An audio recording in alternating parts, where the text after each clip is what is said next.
So good afternoon and welcome everybody to this URBACT Open Dialogue that we are holding this afternoon here at the Smart City Exhibition World Congress. Uh, we have a very intense agenda for the next 1 hour and 45 minutes. We have plenty of people coming from all around Europe. First of all, my name is John Aguirre. I am the responsible of the National URBACT Point in Spain. I will be introducing the program, the URBACT program, that it's a program to boost sustainable urban development in Europe, all around Europe. Afterwards, we will have some interventions coming from their direct the cities that are participating or participated in this program.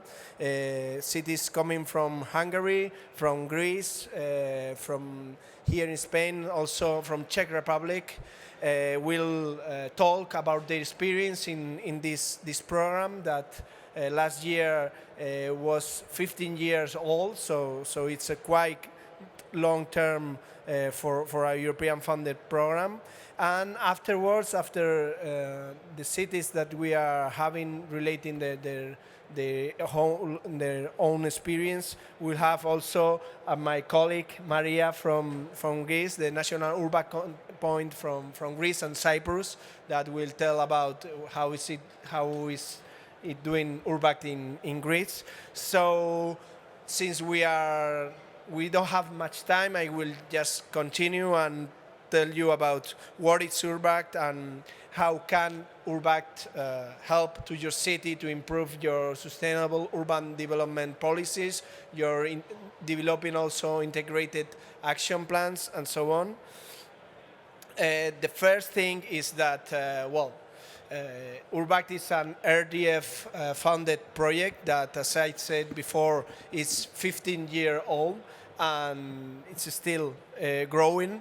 We are now in the third period of URBACT, and we already are closing this third period with the last call that happened last year, this year, in the mid of this year, in June, of the action planning networks.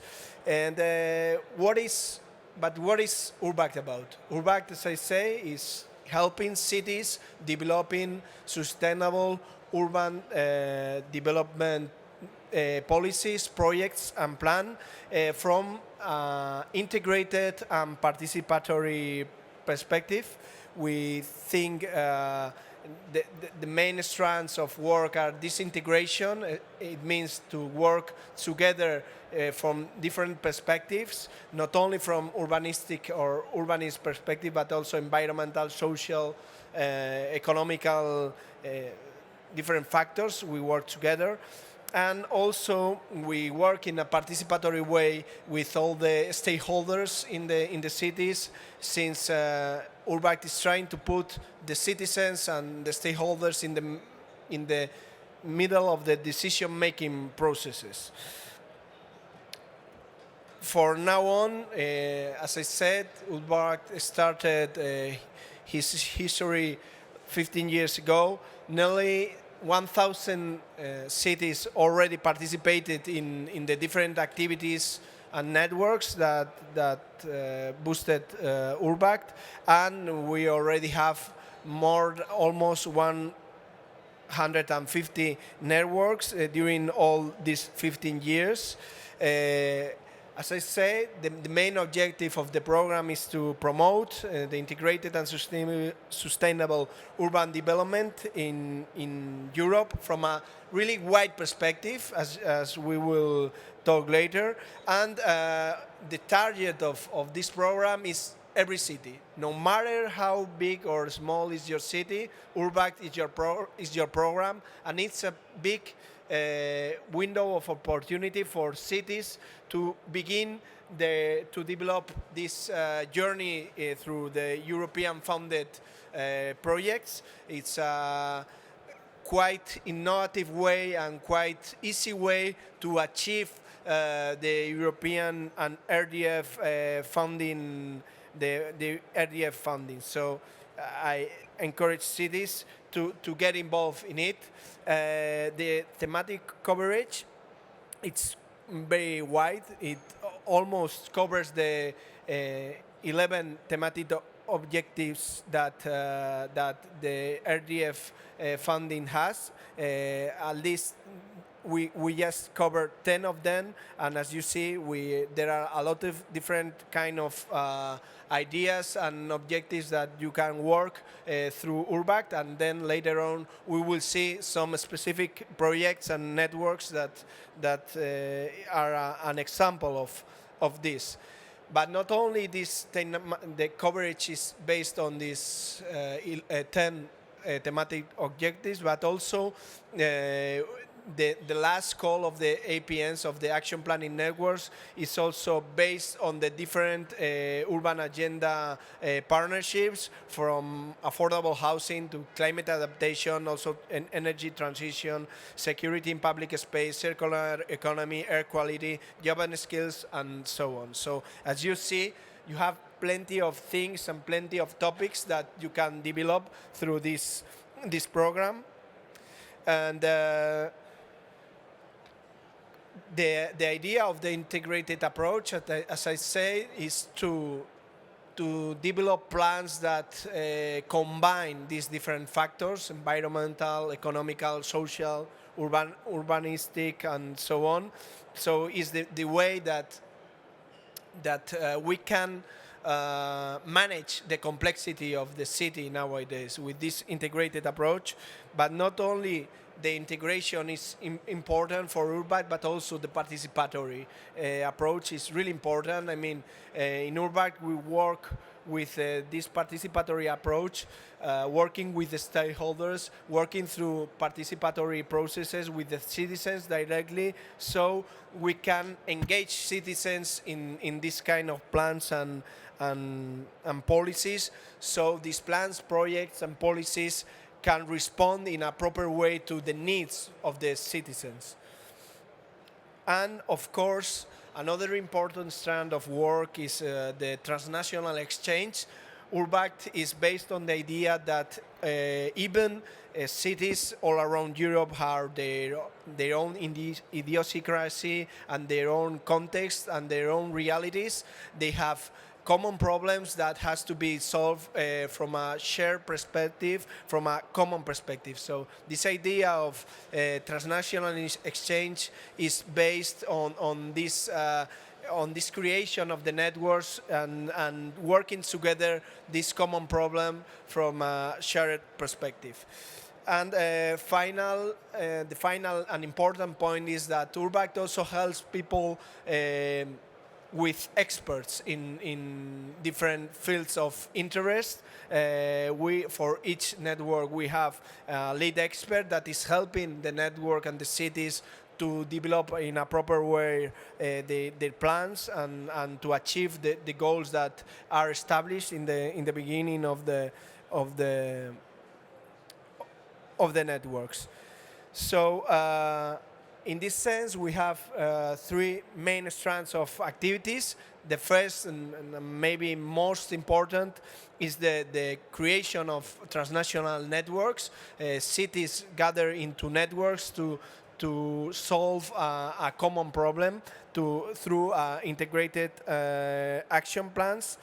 But also, not only it's important, this transnational network and this transnational exchange, but also URBACT helps a lot on capacity building for cities, for civil servants, for political representatives, and developing different kind of activities and also different kind of publication and documentation that is useful not only for the cities that are participating in the program, but also for the rest of the cities in Europe.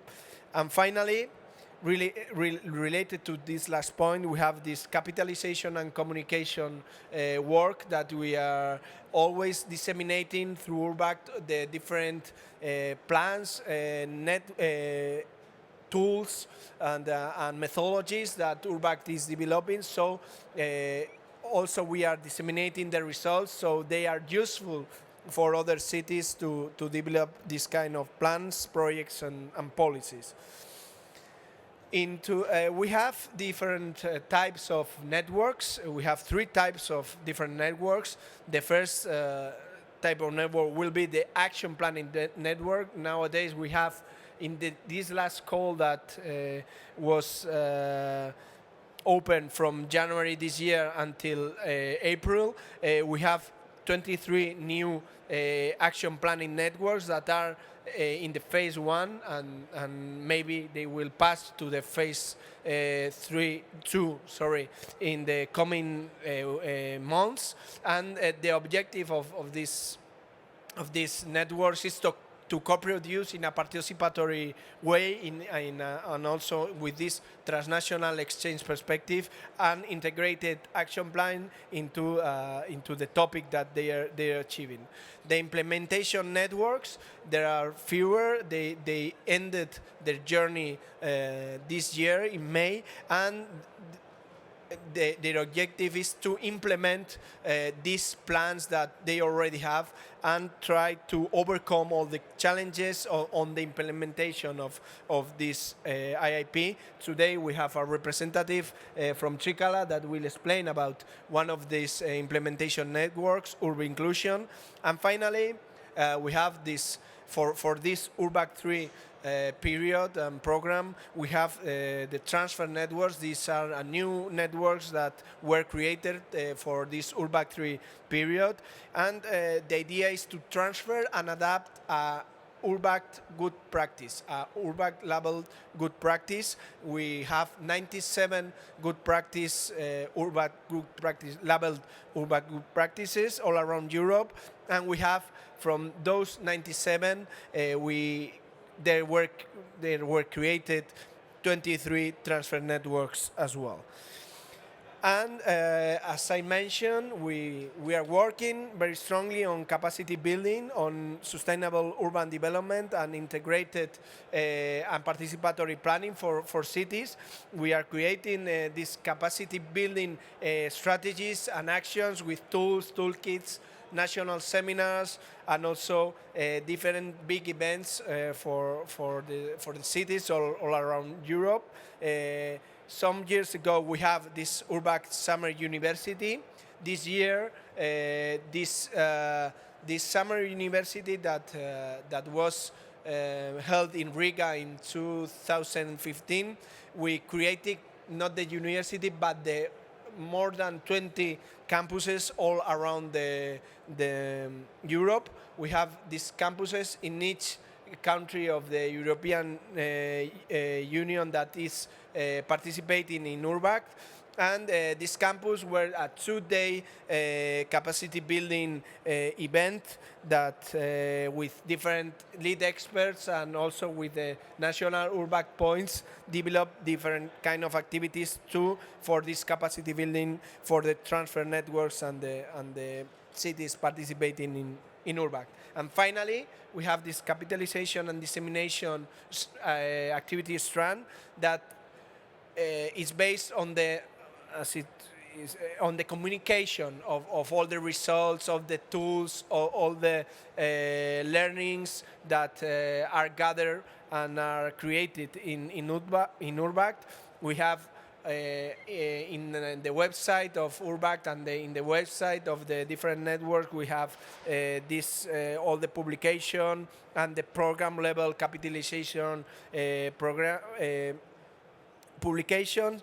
And of course, the website is full of articles, full of ideas, full of publications that are really interesting for cities. So I really strongly recommend you to take a look to not only the website of URBACT, but also to the different social media, the Facebook account and the Twitter account. They are always uploading content. And finally, last but not least, we have the national URBACT points, as Maria and me, that are the main link between the secretariat that is based in Paris and the cities in the different countries. You can see our family photo. So if you have any further questions about the program, you can contact these national URBACT points in the national language. All the information in is handled by the national policies in the own language of the country, so to ease this communication between cities and stakeholders and URBACT. So I strongly recommend you as well to get in touch with them if you have further doubts. And of course, consult and read the different publications. We have 3 brand new important publications in URBACT. The main 2, one is Gender Equal Cities report based on how we can introduce the gender perspective and the gender equality in our policies, urban policies. We also have the Cities in Action that gathers all the different plans, results, and stories based on the last 20 action planning networks that ended the journey 1 year ago. And finally, there was released this magazine called Urbanism in France that is focused on the history of the 15 years of the program. All of these publications are available in the website of URBACT, so I recommend you to find them. And if you don't know afterwards, I can send you some links, and you can download the PDF. So for the moment, I think it's all. And then I will give the floor to Vasilena from Trikala, and she's vice mayor of Trikala, and she will explain the experience of Trikala. Trikala is a city in Greece that participated in the urban inclusion implementation network that was led by Barcelona City Hall. So she will explain how was the experience of her city in the URBACT program. Thank you very much.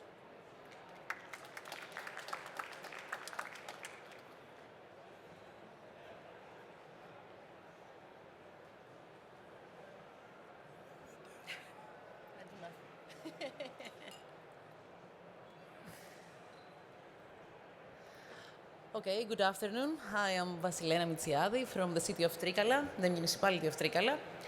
And we had an URBACT project combating poverty in deprived urban areas.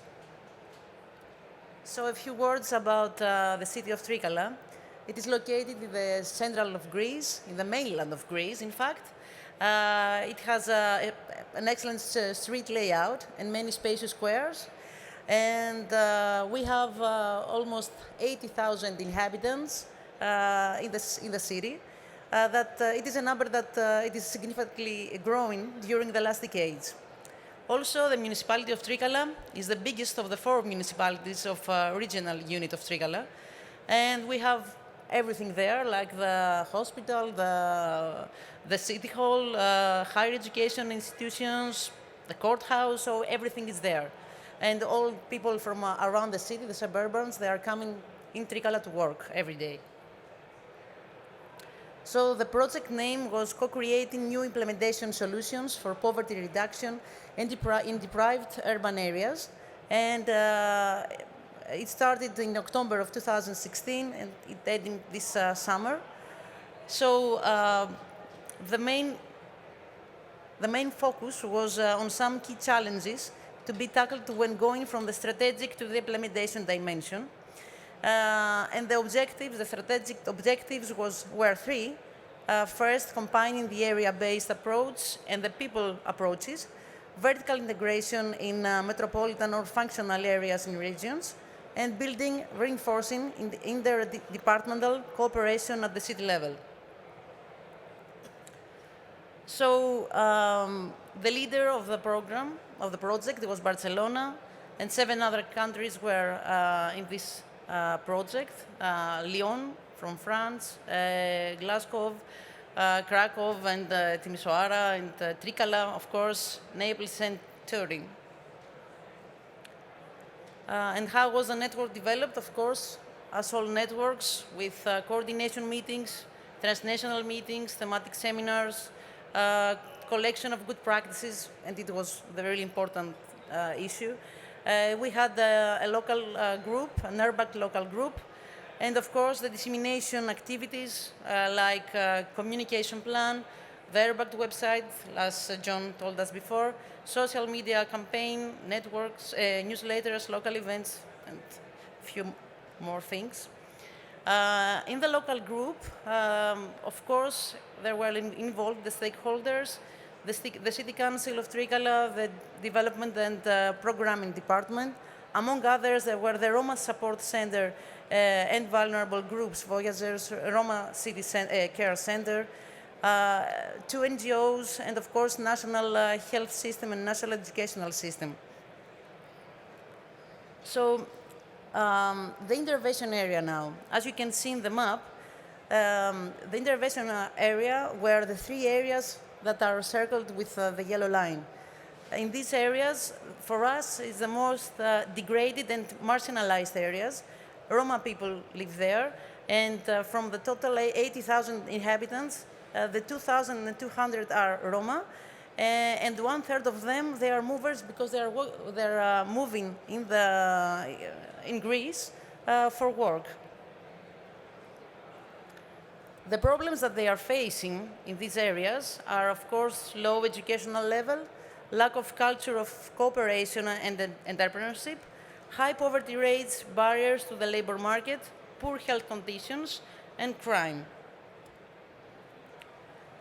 So our integrated approach, first, is operation of the community center, Department for Roma, and other vulnerable groups. And I want to say that we also had refugees since 2016. So we implemented a lot of things in parallel with the community center. The center interconnects the benefiting individuals to serve their needs with, of course, agencies and municipal services and public services. And the center also provides educational activities, actions for socialization and social inclusion. So we think that it was really important for us to operate this community center. The aim is to develop a local benchmark for the reception, service, and interconnection of citizens with all the social programs and services implemented in the area of the municipality of Trikala. And the community center, with its Roma department, is supervised by the social service of the municipality and provides the following services: reception, update, support of citizens, cooperation with services and structures, and provision and services aiming to improving the standard of living and ensuring the social integration of the beneficiaries.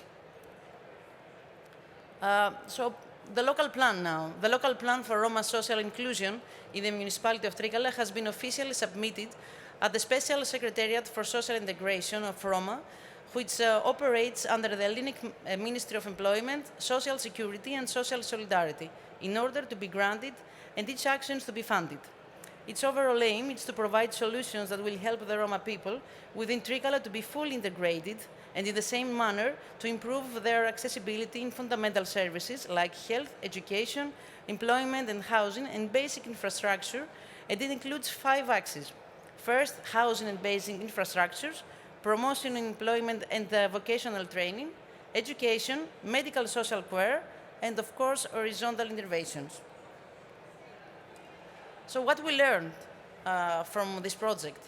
The community center Roma department, since the faction is located in Kipaki settlement, so it's a small area, that it was one of the 3 areas you just shown in the map, it is accessible to the vast majority of the beneficiaries and they feel it is part of the daily activities. The development of a more personal interaction gives the social workers the chance to intervene directly and motivate the beneficiaries to be more active and take advantages of the service provided. From their perspective, the social workers organize various activities and events in order to inform the beneficiaries on several issues, and the level of participation is quite satisfactory. Finally, issues like underage marriages and school dropout have been reduced, which is considered as a major step towards their integration. About the action plan for Roma social inclusion, for the first time it was managed to gather all information in a single action plan and identify the actions to be implemented for Roma people's benefit. The interventions analyzed within the plan have a long-term approach and try to achieve the Roma integration in a holistic manner. In terms of gathering needs and data, it is considered a very important piece of work. This plan is actually a roadmap for the Roma integration within the city of Trikala and can become the basis of actions in the next decades. Also, these actions are accompanied with important information such as studies, research, on-site visits, and initial budgeting. However, no matter how many projects have been described and are about to be funded, there are several other interventions that need to be done. Overall lessons. Firstly, the participation of the Roma people through their representatives during all stages was significant and produced useful solutions to daily problems these beneficiaries face.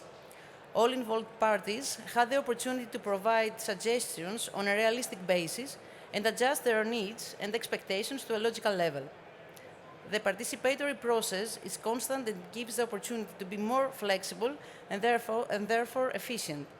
And last but not least, on the other hand, the over-dependence on funding, for European funding, for the implementation of actions and provision of services is restricted and works as an obstacle in many occasions. So these are what we faced in Trikala. It is really important to work with a lot of European projects because it is really good to share all these good practices that all of us face every day. So thank you, and yeah. Thank you. The next speaker will be Thomas Josta from Veszprém in Hungary, and he will explain us the work that the city is doing into the innovator transfer network. Thank you very much. Thank you very much. Good afternoon. Hello, everybody. My name is Thomas, and I'm very glad to be here. It's my pleasure to represent my town and the project that we have been elaborating. And I'm going to speak on behalf of the consortium, where the lead partner is Turin from Italy. I'm a public servant. I work in the administration for like 15 years now in Veszprém. I'm the head of the strategy department, and I'm kind of a special senior advisor to the mayor. And it was, of course, my initiative to take part in this project that I'm going to talk about to you today. Veszprém is a city that is located in the middle of the western part of the country. The western part of the country is called Transdanubia in Hungary, which is which lies western from the lake, from the river Dunau. We are located right in the very middle of this part of the country. It's like 110 kilometers away from Budapest and something like 120 kilometers away from Vienna. So we are actually living our life in a verge of two huge metropolitan areas in the very center of Europe. And it's a big challenge for us to generate new jobs, obviously, because new and bright kids are commuting to those huge metropolitan areas. So Veszprém has decided to choose a different path, which is culture. We have a very rich culture. Veszprém is actually one of the first Hungarian cities, and the foundation of Veszprém goes back to the year of 1000. In the year of 1000, Hungary was founded, and at the same year, the cathedral of Veszprém was a wedding gift from the first Hungarian king to the first Hungarian queen. So Veszprém, therefore, is known as the town of queens, because the Archbishop of Hungary, Archbishop of Veszprém, has had the right to crown the Hungarian queens all the time in the course of the history, and therefore it's a very rich heritage town. We have a very rich spiritual life accumulated in the course of that 1000 years. So we decided, together with Lake Balaton. Balaton is a the number one resort area of the country, the second most visited site after Budapest in Hungary. The Lake Balaton is a huge lake, a natural beauty, a natural park, and lots of beaches to be found there. And Veszprém and Balaton decided together that we are going to bid for the title of the European Capital of Culture in the year of 2023. There was a huge competition, but we won, and the decision was made by the independent jury composed by and appointed by the European Commission that the town Veszprém and the Balaton, Lake Balaton together is going to have the title of the European Capital of Culture in the year of 2023. And we use URBACT to prepare for this challenge. We have 3 more years left to prepare for this year. This year is going to be the a festival year. We are working on more than 300 festivals, 300 programs, social programs, artistic programs, and so on, in order to be able to have this title in the year of 2023. And our aim is to build capacity and use this project innovator to build this capacity within the scope of the municipality. The idea of innovator is very plain and very simple. Turin has a good practice to engage with its own staff, with the city, with the public servants, with those people working in the municipality, and ask them how to enhance public service provisions. And we also decided to go in this path, and we have in the consortia Cluj-Napoca, Metropole du Grand Paris, Murcia from Spain, Porto from Portugal, Rotterdam from the Netherlands, and Veszprém from Hungary.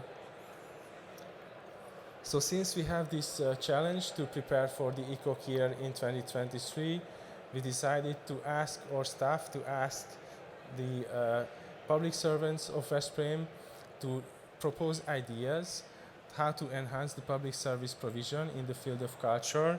And we asked them to propose ideas in 3 categories. The first one is a new cultural event, the second is a community building program, and the last one is, the third one is the organizational development.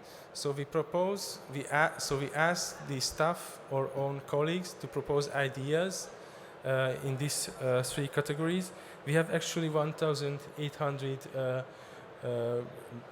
employees within the system of the municipal sphere, maybe 200 of them in the mayor's office, maybe something like 800 in the institutions, school, kindergartens, elderly homes, nurseries, and so on, and maybe 800 other employees that are working in the public service provision that are provided by municipality-owned companies, utilities, and public transportation companies.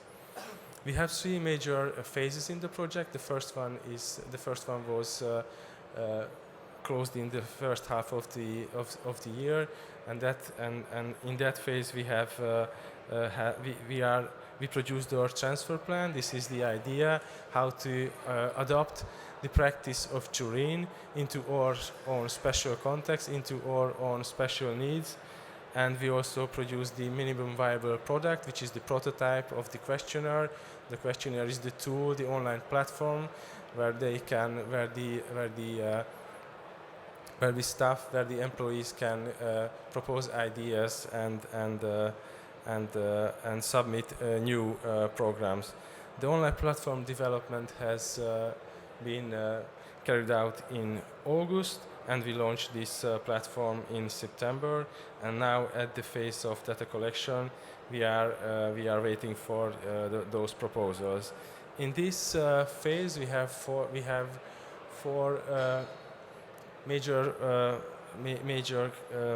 steps. The first one was the testing of the tool, the testing of the online platform. It was a small scope of employees who took part in this, and then then we launched the online questionnaire. and the open call. And the first adopters were the heads of the municipal departments and the heads of cultural institutions. They were the first whom we addressed, and we convinced them to propose new ideas.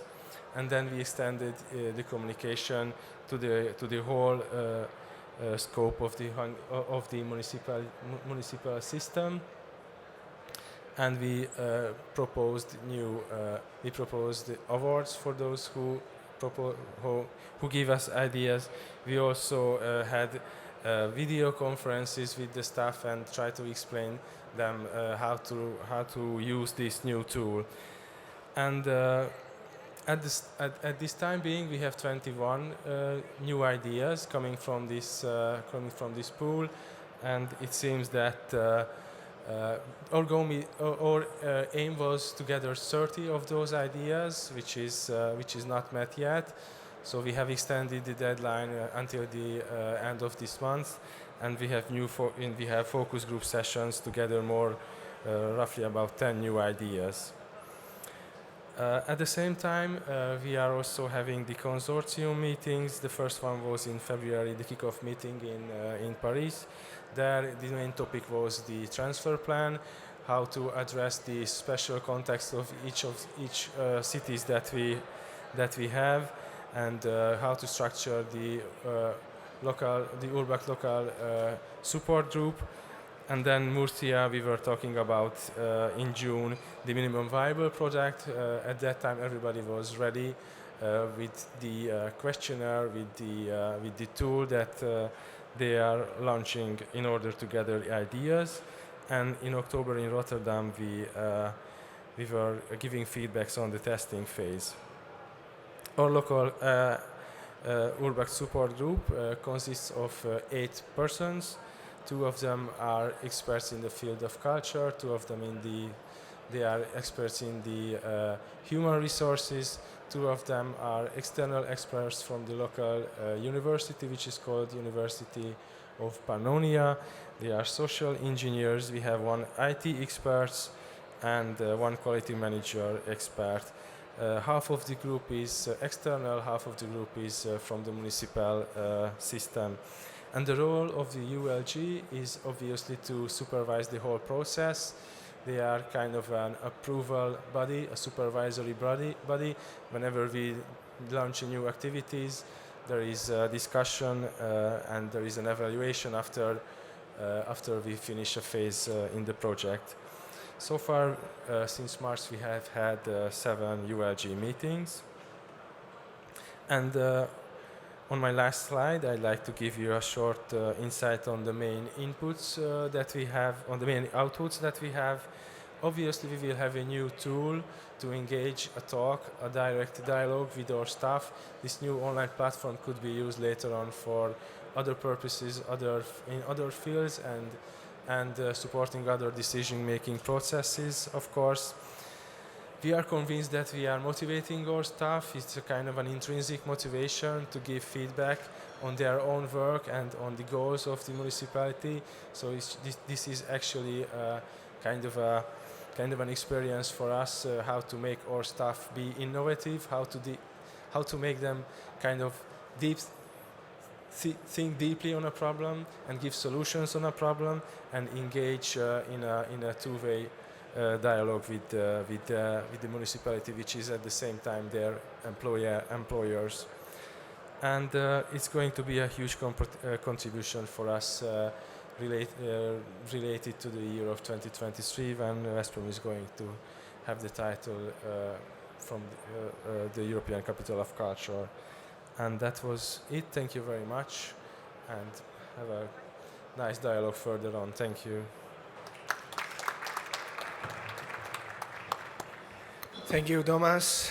We had, first of all, an implementation network, then a transfer network example, and now we will have an action planning network. As I said, in URBACT we have different kinds of networks, and of course, as you may see, there are the thematic coverage is really wide. So we have different kind of inclusion, social inclusion, and also administrative innovation, and also boosting these innovative processes into the administration. And finally, another complete different topic, that is the retail and how to improve city centers and retail. We have Daniel Castejon from the Igualada City Hall, that was the leader partner of the lead partner of the Retail Link Action Planning Network. So thank you very much, Daniel.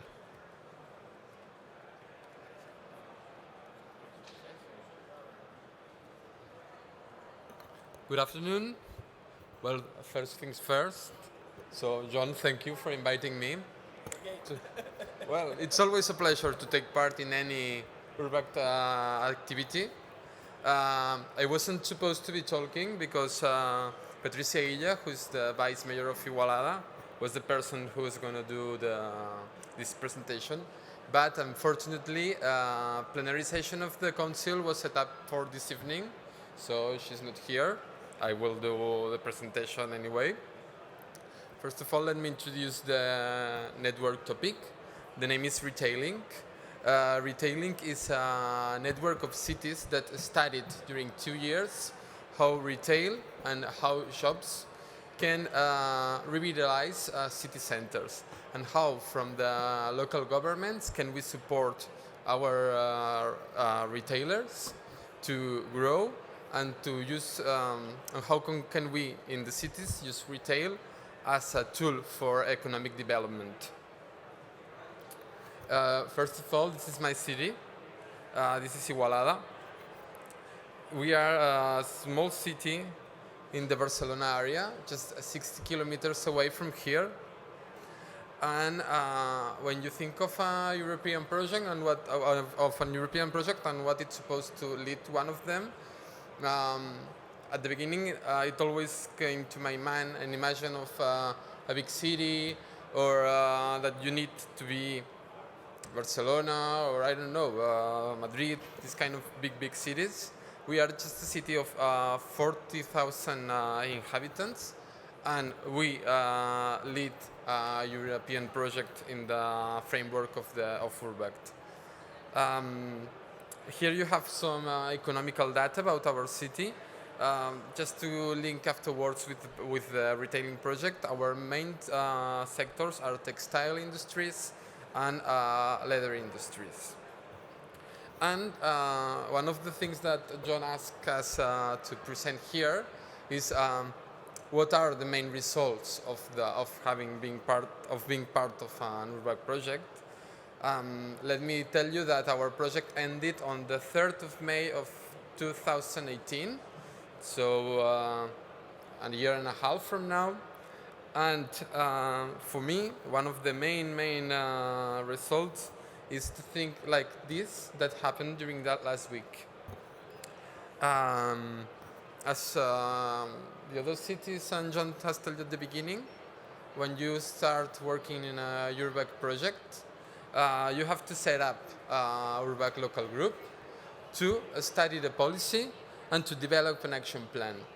We did that for retail, but the good thing and what's left of URBACT in our town today is that we have learned how to use this kind of methodology to work on other issues. For example, we are now working in an innovation forum called the Innovation Board of Igualada with different economic stakeholders, and also with some universities, vocational training schools. I'm just telling you this because thanks to what we learn about URBACT and how important it's to be working with our stakeholders, we are also implementing this in another city areas. And now I'm going to be back to our journey and to our history as a network. First of all, I wanted to show you our network map. As you can see, I was telling you at the beginning that we are not a big city. or a capital of any province or any something big. And we've decided that we should form a partnership with similar cities. So that means medium and small cities around Europe. And as I told you before, we were studying retail. So we, at the beginning, with the support of our lead expert, we did a study of what should we focus on in order to deal with the retail policies. So, and we did this like diagram with different thematic blocks. The first one is using is that cities and retailers need to understand what the consumer wants to find when they come to visit us, or when they go to any city to buy, or what are their needs. For example, here we studied how the e-commerce affects the typical retail units and how internet and mobile phones have been changing the habits of many people. And then, to adapt this to our cities, we started thinking of how the retail offer and how our shops should be adapted to these needs. Then the other part, the next thematic block, was how to adapt the city space to the consumer needs and also to the to our retailers' needs. That it's in terms of urban furbishment and how the streets look. I remember that what we learned is that you need to have a comfortable space to live and also to be able to buy whatever you need. Then we started focusing on regulation and mobility. For example, how you can access the different retail access in a town. And the final step was to project this idea to other cities and to attract more visitors and consumers to our cities. For us in Igualada, this is deeply rooted in our tradition because Igualada is a Catalan point for a historical Catalan point for retail, and we have had and still have many factories that just have their outlets in their first floor. So traditionally, many people from Catalonia have come to Igualada to shop. For us, this project had the sense of maintaining this tradition and also upgrading our skills and how we work to still make retail a tool for the city development. And here you have our transnational family photo. At transnational level, what we got was, first of all, expert knowledge.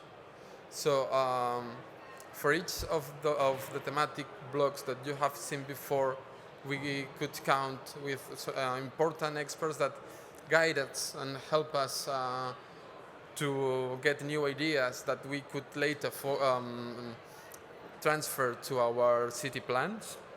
And also, and that's the heart of URBACT, we could learn from each other, and how we could learn how the others were doing their plans and how the other cities were dealing with the retail revitalization policies. And then this other picture is what a URBACT local group look like. I'm gonna now focus on the situation of Igualada. At the beginning, John said that URBACT is focused on the different RDF thematic themes, but the main theme of URBACT is the capacity building of stronger local communities and local authorities. And in our case, what it helped us is to generate a new way of dealing with different associations and people that were working in the retail area. Here you have some of the most important stakeholders in the city related to commerce and retail. The first one is the major retail association in the city center. The second one, No Center, is a retail association from the north part of the town. Rec Puncero is a festival that it's developed every year in Igualada and uses vacant spaces from industrial headquarters to sell brand products. Thanks to this private event, every year more than 100,000 people come to visit Igualada. And before starting the project, we have all these associations and stakeholders working separately. And sometimes there were conflicts between them. So the council decided that we needed to have a tool to better plan what was actually happening in our city and to produce together a new approach to organize, for example, activities or to establish what was happening in the different parts of town. Here you have a small map of the city, and one of the first actions that we did was to limit which are the different parts where the retail activity takes place in the city. As you can see, the northern part is where most of the people in Igualada live. Here you can buy especially daily products, and the south part is where the city center is, and when we can get more visitors, because it's where you can do the leisure activities or leisure shopping, to say so. Thanks to the activity that we did in the URBACT local group, we established a joint organization of events and a joint schedule.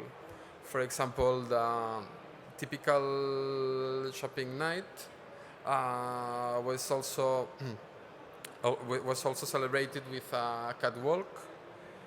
We established also a big calendar of city events, and we used the local group to put order in it. As I was telling you before, when you think in a European project, it always comes to our mind a big infrastructure, a road, a hospital, something big.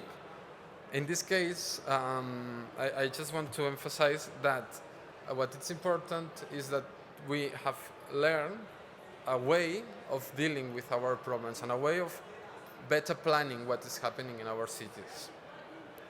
As we have told you before, capitalization is also very important. So we have a final report that you will have that is available in internet.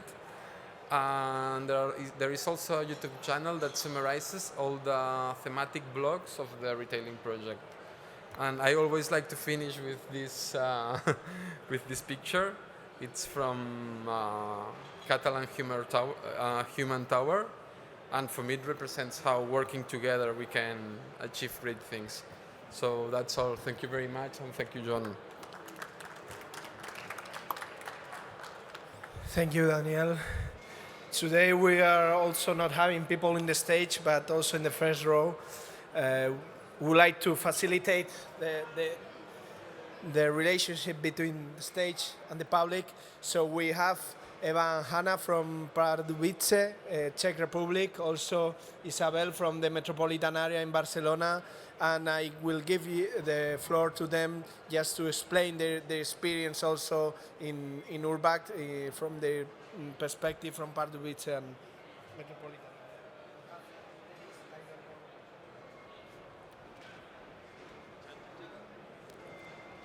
Good afternoon.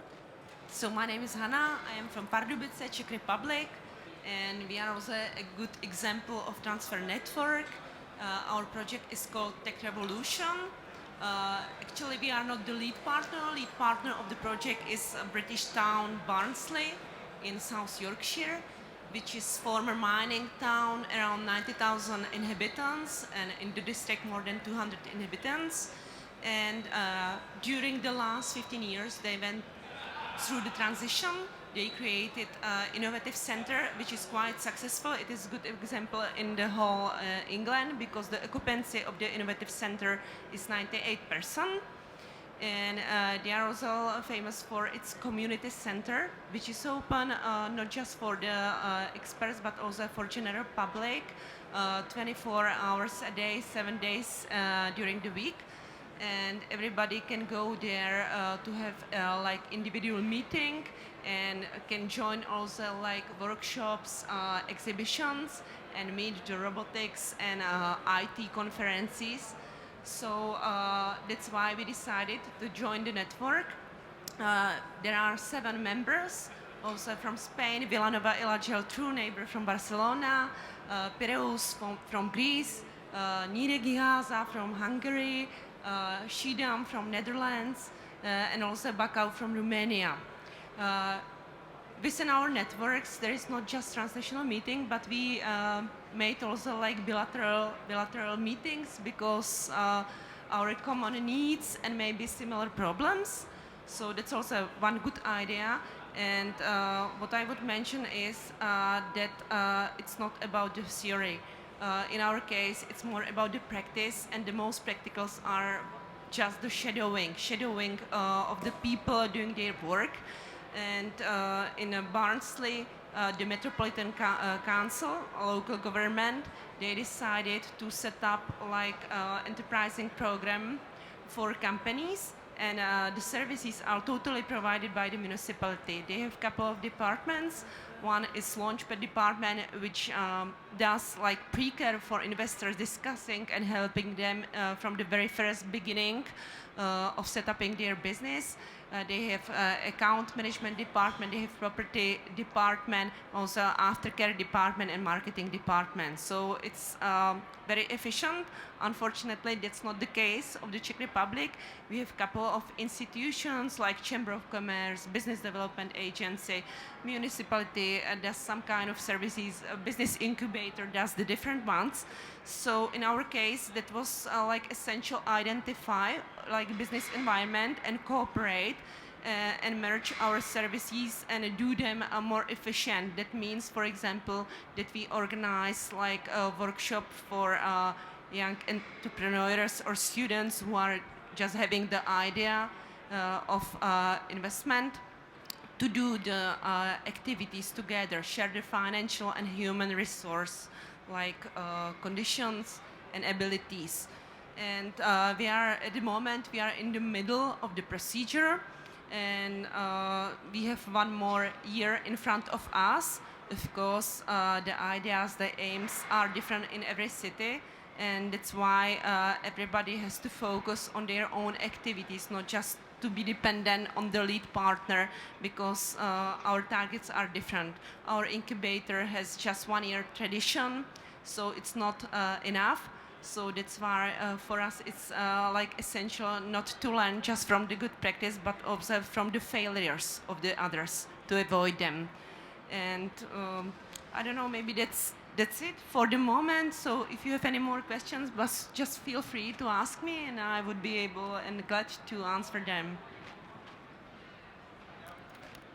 The floor to Isabel from the metropolitan area of Barcelona.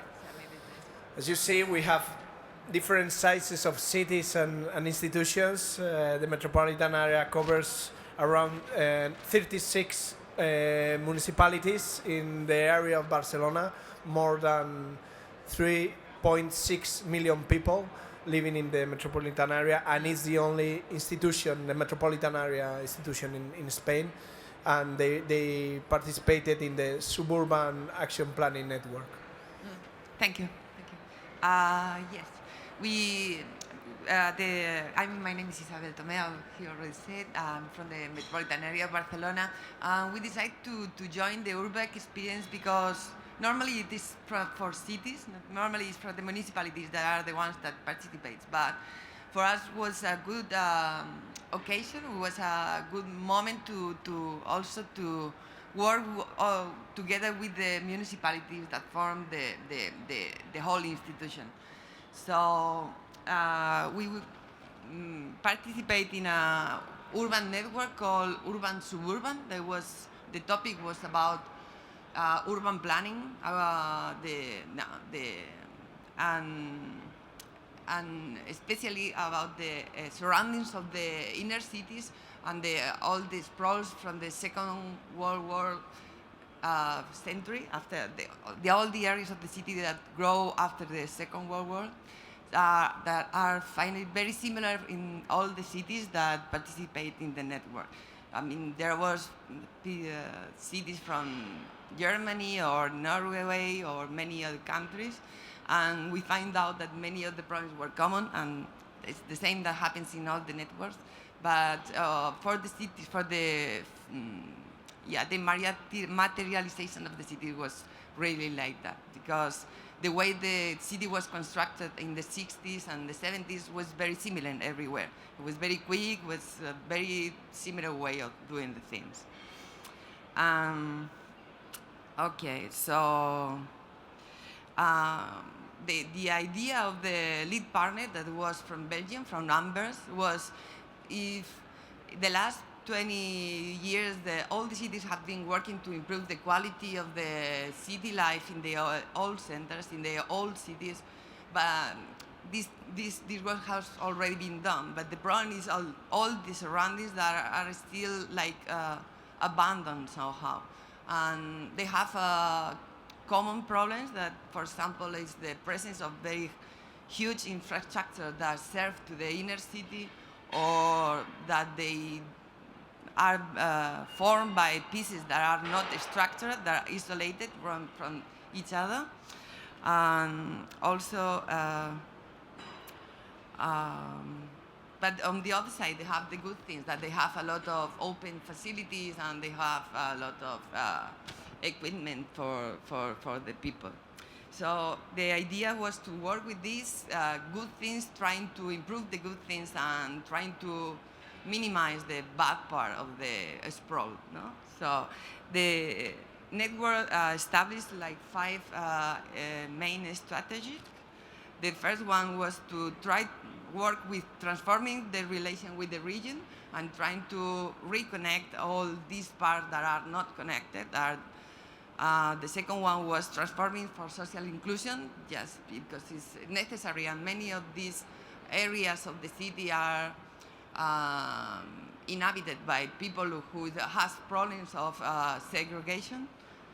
But so it is not only physical, but it's also a mental segregation or economical segregation and so. The third one was transforming for intensified use, because many times these areas are monofunctional or are just for economic activities or just for residential, but it's not like a real city. It's not a city made for mixed uses that make it more livable. So the fourth one is transforming private space, because many times there are a lot of private space that can help to get a better city.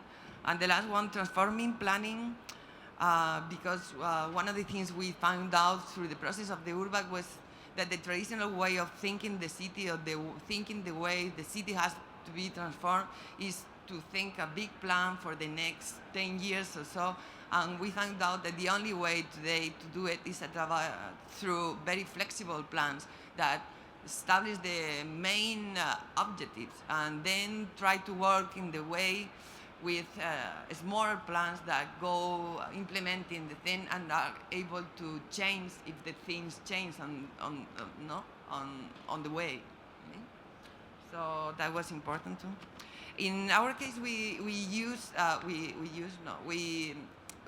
work especially over one of the municipalities, a little municipality called Badia del Vallès. Badia del Vallès is a municipality that was built in 3 years between the 72 and the 73, like for 20,000 people. There was a whole municipality built very quick. So nowadays, they do have many problems of isolation and all these common things that I said before, but they also have these problems of self-image, very badly self-image because of, I don't know, economic things and also films that have been filmed there. And I don't know, the thing is that many things have been giving them a very bad image. So they have the real problems of the day life, but they also have the problem of this baggage, this hand baggage of bad image. That is very important for the citizens. So we were working there with a very participatory approach with a local group formed by the municipality, but also with, for us, the people from the metropolitan area, and also from citizens of the place and institutions, like cultural institutions or social institutions that were there. We were working a lot and having a lot of meetings and trying to coordinate all the whole thing that is very complicated, not only just from the locals, but also because of us, we were people coming from outside, and that's not so normal. But it was really good, and really we arrived to a very good integrated action plan, we think, where there was established like 4 strategies. We finally worked only with the open space, the not built space, and the strategies were the first one was rethinking the connectivity and relationship with the region, trying to implement the synergies with the surroundings. The second one was improving the structure of mobility, because this kind of urban fabrics is all for cars, it's all for for parking, and there's a lot of open space, but actually you cannot use any of these open spaces. Like we call polígonos de habitaje, is a kind of tissue. The third one was intensifying and programming the use of the public space, making a basic programmation of the space, but also thinking on in the future participatory approaches, and that the neighbors of the different areas go deciding what to do with all this open space that right now is just parking slots. And the final one was showcasing the cultural and natural heritage, like trying to recover all these heritage and natural and historical heritage that was almost erased in the day they built all the area, because we think that also could help to the identity of the people. So, well, that was the integrated action plan. The result is that through all these meetings and through all this thinking about how the city was and which were the good things, the people realized that actually they were living in a very good place, and they suddenly felt very proud of the place where they were living. And that's a very huge thing. Maybe you don't arrive to anything else, but it's like good grain to put on the ground, and that's it. So that's it. Okay. Thank you, Isabel. I think that we have a wide range of perspective, projects, ideas that are developed through URBACT. Maybe since we are not so many in the public, I will directly give the floor to Maria, so he can explain us the URBACT experience all around Greece and Cyprus. Thank you, Maria. Thank you, John. Thanks for being here. Thanks for inviting us. My name is Maria Papoutsi, and apart from working in the Ministry of Development and Investments in Greece, and my daily job in the Managing Authority of Partnership Agreement, I'm also the National URBACT Point for Greece and Cyprus. First of all, and just because we are in a Smart City Congress, I would like to tell you a smart way of posing questions. So if anyone wants to pose a question but doesn't want to raise their hand, there is my favorite application. It's called Slido. You can easily access it. You can Google it and you will go there. I have a code called URBACT. So you can either pose your question anonymously, or you can say, for example, giving your surname and name, what is URBACT is doing, how is URBACT doing in Greece? And thanks for asking that. I will just go on to the morphology of Greece and Cyprus. You all know that Greece and Cyprus are located in the southeastern part of Europe. Especially Cyprus is located in the far end of southeast Europe. So you can imagine the difficulty of going to a place that is hundreds, thousands of kilometers away. Once I have heard from a person traveling from Cyprus to a city in Europe that he had to travel for 18 hours to get to the place that he wanted to be. But in any case, he didn't complain. Greek and Cypriot cities tend to be, I could say, fan of the program of URBACT, even though we face a lot of problems in traveling. So, as John mentioned, the URBACT networks consist of about 8 to 12 cities around Europe. We have a lead partner. Let's say in this network we have the city of Brno as a lead partner. This actually was a network from previous programming period. And we also have 3 types of networks. That means action planning networks, as John mentioned earlier. That means that at the end of the 30-month period of time, we will have an action plan delivered to the cities. So the city itself will either implement it on in their city or part of it. We also have the implementation networks. That is, in these networks, the cities that are involved have already an action plan, and all they do is try to implement it in their everyday life. And also we have the transfer networks. That means there is a good practice, and the city of which has the good practice wants to give it away because it has worked, it was successful, and it wants to give it away to other cities around Europe. So they have formatted transfer networks. We also have the urban topics, that is integrated urban development, economy, environment, governance, and inclusion. And especially I will just pinpoint the thematic objectives which are prioritized. For example, we have thematic objective number 1, strengthening research, technological development and innovation, supporting the shift towards a low-carbon economy in all sectors. That was objective number 4. Protecting the environment and promoting resource efficiency, number 6. Promoting employment and supporting labor mobility, number 8. And promoting social inclusion and combating poverty. I have made a table just to show you a bit about the networks. This includes all 3 types of networks that have already been announced. We have 48 networks in the current programming period. I would like to pinpoint the fact that thematic objective number 9, that is promoting social inclusion and combating poverty, covers 33% of the networks. That means 1 out of every 3 networks that is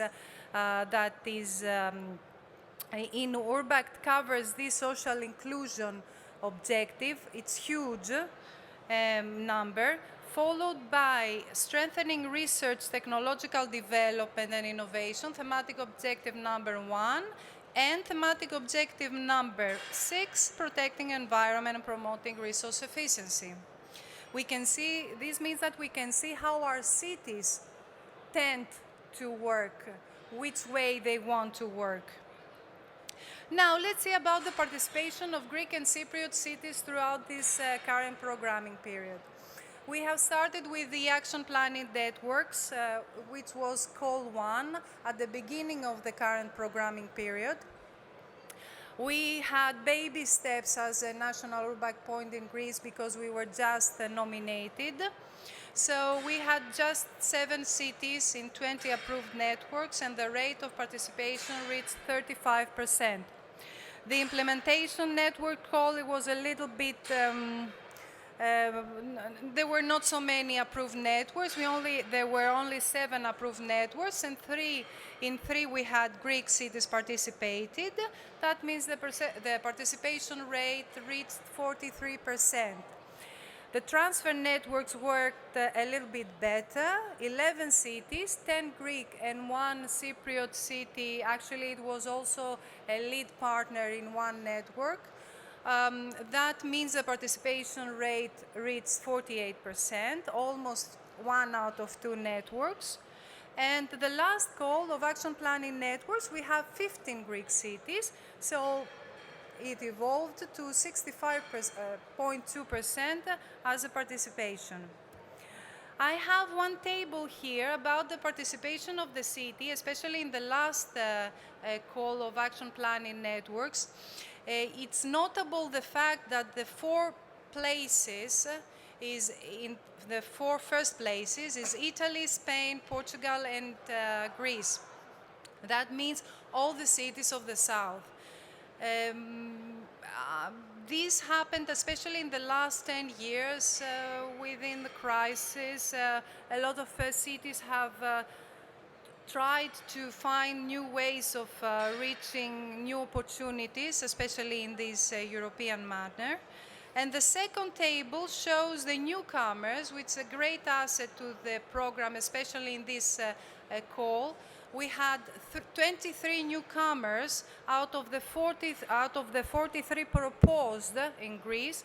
That is huge as well, because in this specific call, a newcomer would get extra points for the network. Another table showing that not only the proposed but also the eligible countries continue to be the 4 countries that we have seen in the beginning of the southern part of Europe. Now, what we do as an URBACT, on a national level, as a national URBACT point, we do a lot of info days, at least once a year, and that depends, of course, on the calls of a lot of networks. We do seminars or workshops. We had a seminar specialized on payment regulations last week. Of course, we disseminate information a lot. That means a lot. We get sent emails. We have an internet site hosted in the European one. Not only us, but every national URBACT point as well. We participate in international meetings held by the cities in our country. We have a very active Twitter account. Please follow us. And of course, last but not least, this is something that we have accomplished, is the link to the national page of the partnership agreement, which has a very, very good visibility. More than 90,000 visitors per month visit the specific page, because there are all calls, not only for URBACT, but other calls for co-funded projects are announced there. So I show you a couple of photos. For example, an info day in Athens, in Thessaloniki, in Limassol, Cyprus, in Drama, that's located in the northern part of Greece, in Heraklion for the current call of the Action Planning Network, Heraklion, Larnaca, Thessaloniki, Larissa. Actually, I'm called the nomad in my office, so you can imagine why. There is also the site of URBACT in Greece and Cyprus, very vivid, a lot of events. The Twitter account, communication, the emails that we sent out. We also have, on a national level, we do a lot of research at least once a year, not only on a European level, but we tend to do it on our own, which gives us very good results. For example, for us, whether you are aware of the national URBACT point in your country, yes, more than 70%. And of course, we tend to keep the same communication regulation. That means we have the specific footer, specific header in order to have the consistency of communication. Last but not least, communication-wise, we have organized the URBACT Campus for Transfer Networks in June, which was a very big success. We had more than 40 persons, actually 45 people participated in that event, where we had two lead experts giving us details about the URBACT methodology and the URBACT method. And apart from that, we also have the communication on international level. That means we have participated in city festivals like Riga, in Tallinn or Lisbon, or in European communication conferences and meetings, Europcom last week and Inform. I will give you two examples of things that have been done in Greece. The first example was actually is the result of a network called Refill. Refill was a network which had the goal to reuse the empty spaces in the center of a lot of cities. So Athens was part of this network, and we had this area, which was a closed area, but it was a market. It was closed for more than 10 years, as far as I can remember. Now it has reopened. You can see the result of it. There are a lot of shops there for NGOs and also for people who couldn't afford to rent shops in the city centers. So it was a very nice opportunity to have this, to be part of the Refill. Now, the last month, they have announced that they are also they are selling brunches and lunches as well. So in this patio, let's say, in the middle of it, you can see that they can have food. And on the second picture, we have the mayor of Trikala, actually, which is in another URBACT network. It's called Bio Canteens.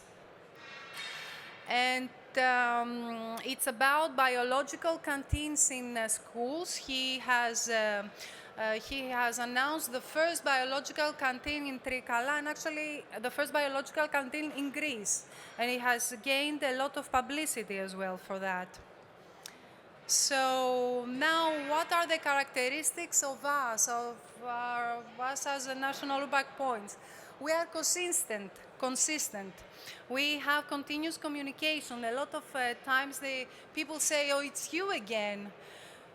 So we have a syndrome called, I call it Stand By Me syndrome. Whatever you want, we are there. Either we know it or we don't. And of course, we have a personal bet of increasing the rates of participation. Now, what are the characteristics of the city? It has to have the ability to learn, it has to have the European vision and the flexibility to adapt. A lot of times I have heard, I'm fine, I don't want to do anything more, we just collect the fines, collect the garbage, do a trivial. No, it's not only that. If you want to be a smart city, you need to evolve. You need to have people who want to do more than the usual. You want to have people who are not afraid to face up new opportunities, because URBACT is a new opportunity as well. It's a door to new opportunities, but it's also to fresh ideas, to a European style, to modern dialogue, to an unseen world of project opportunities. There was a mayor who tried to be in a network held by, by a German mayor. He couldn't be part of it because there were eligibility issues.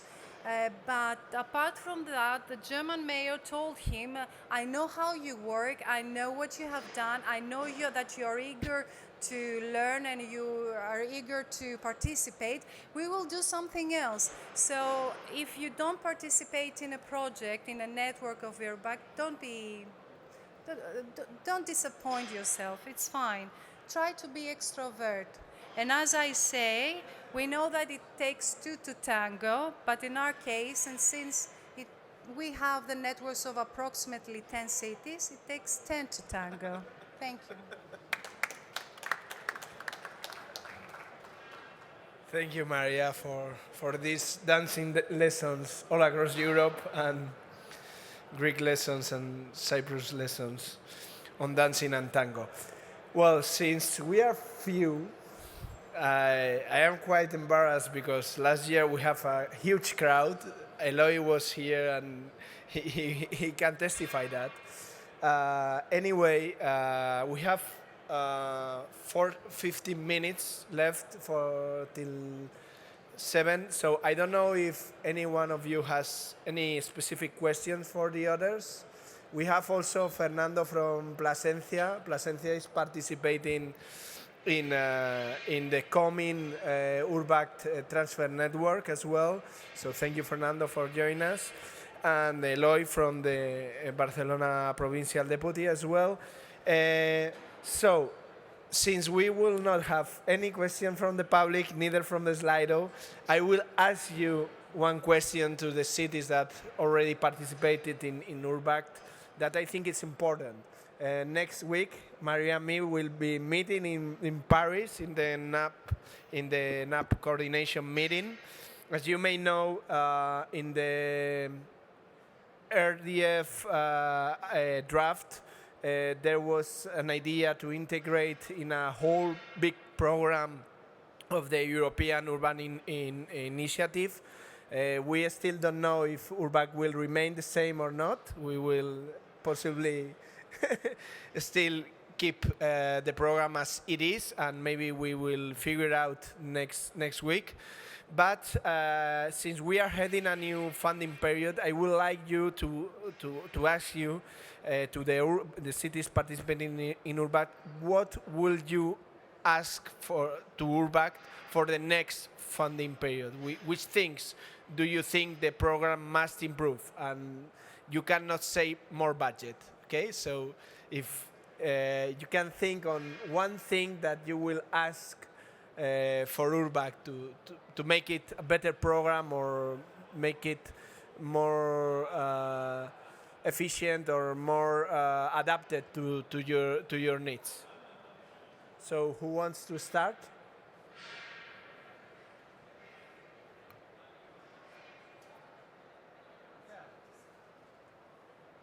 From the point of view of our city, it's very interesting for us, the topic reconstruction and exploitation of the brownfields areas. Because our city owns for huge brownfield areas. There is no like special national program for that because we are not a restructurized region. We are quite developed with the rate of unemployment less than 2%. So maybe different type of exploitation of that area would be like interesting for us. And not only for the topics, but also about the methodology, the work. Yes. Okay. Maybe also exploitation for creative industries and so on. Okay.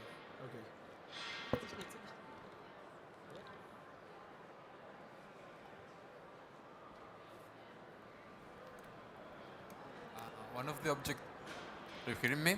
Okay. One of the initial objectives of URBACT was to be a catalyst for cities to start working in international projects and getting EU funding. So I know what the purpose of the URBACT networks is, but I think that it could be useful and better that cities that have participated in URBACT get guidance and help about other EU-funded schemes, especially those connected with the teams of our networks. So more guidance after developing the planning on how to get extra fundings or bigger fundings. Okay.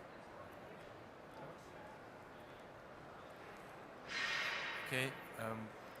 It's not my job actually, but there's a lot of administration involved in the elaboration of those projects.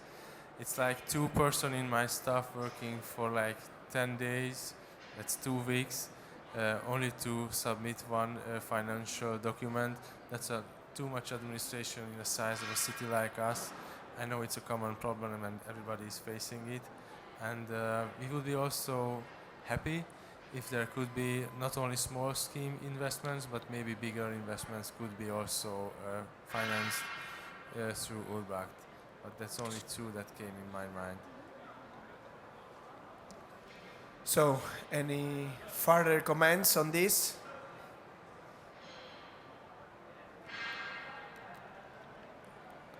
See? Yes. Maybe I will ask about how to make more easy to do the partnerships and to the stakeholders groups and all around this, because in a lot of times it's only the city hall who has all the work, and yes, because in a lot of projects it's the city hall who always take all the work, and sometimes they do it really alone. So maybe to increase the partnership of the URBACT and the stakeholders of each town, it will be better. And I don't know how to make it easier for cities.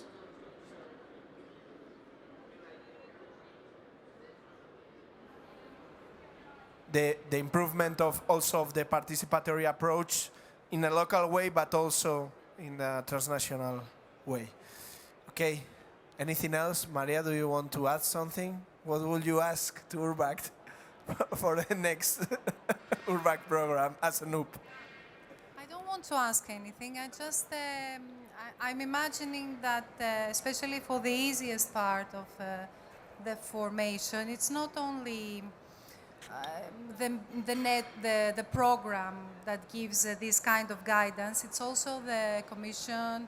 There are a lot of regulations that need to be covered, and I find it very difficult to say, for example, because we have dealt in the beginning with regulations ourselves in the ministry. So it's very difficult to have an easier way. The administration will be exactly more or less the same. You can't avoid it, I'm afraid.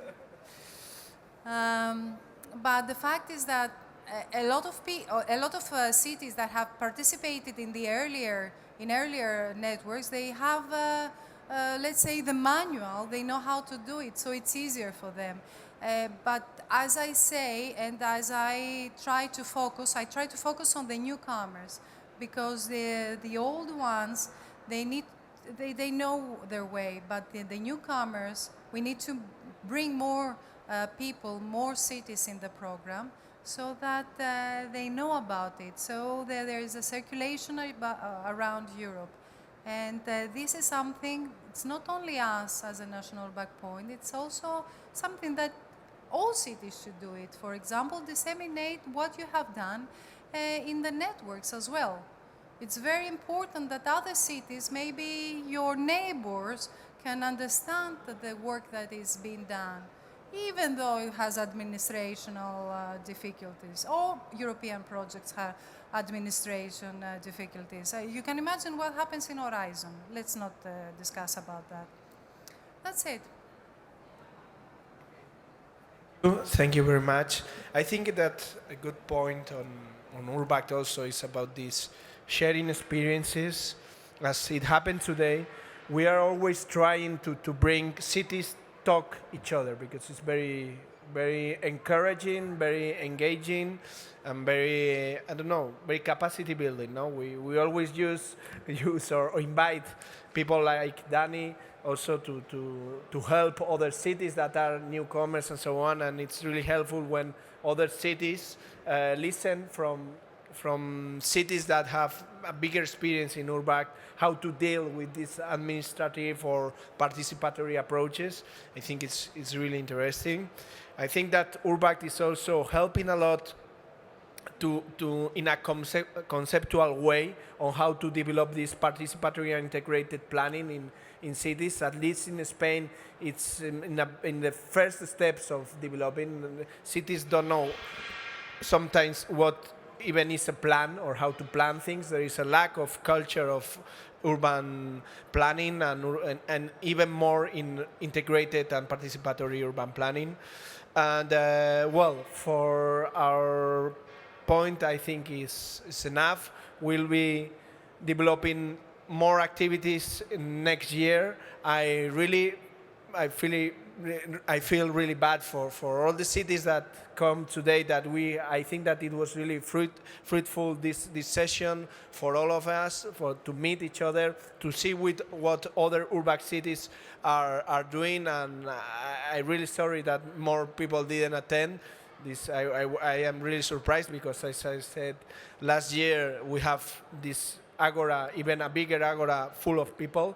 But I think that it was worth just to meet each other, to also create connections and linkages for the next period.